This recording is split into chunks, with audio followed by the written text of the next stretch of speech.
সেদিন আমার একটা মাহফিল ছিল বগুড়াতে, তারেক জিয়া সাহেবের গ্রামে। আমি স্টেজ থেকে নামতে পারি নাই, দেখছি প্রায় 22-23 জন পুলিশ আমার এসে তাড়াতে তাড়াতে মাঠের ভেতর দিয়ে ধানের খেতে প্রায় 1-1.5 কিলো 2 কিলো খালি তাড়িয়েছে। ধরতে পারিনি, কারণ আমি পোশাক খুলে পালিয়েছি। পরবর্তীতে আমার গাড়িতে আটক করেছিল ড্রাইভার সহ মাওলানা আব্দুল বারী ভাই ছিল, নিয়ে বলছে যে টাকা না দিলে গাড়ি ছাড়বো না। অনেকে এখনই ধান্দা করছে যে অমক জিনিস দখলে নেব, অমক জিনিস দখলে নেব। এই দখলদারির এই চিন্তা ভাবনা জনগণ যদি বোঝে, পিটিয়ে একেবারে সোজা করে ফেলবে। চেয়ারে বসে এমন কাজ কেন করা লাগবে যে 5 বছর পরে আমার বাড়ির ইট থাকবে না? বলেন।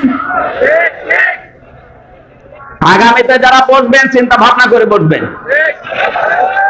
এদের 15.5 বছরের শিকড় যদি আল্লাহ কেটে ফেলতে পারে, এদের বাড়ি ঘর যদি এখন শ্মশান হয়ে যায়, আপনি 5 বছরে যে যদি সত্যি জুলুম করেন, আপনার বাড়িও ঠিক উজাড় গৃহ হয়ে যাবে।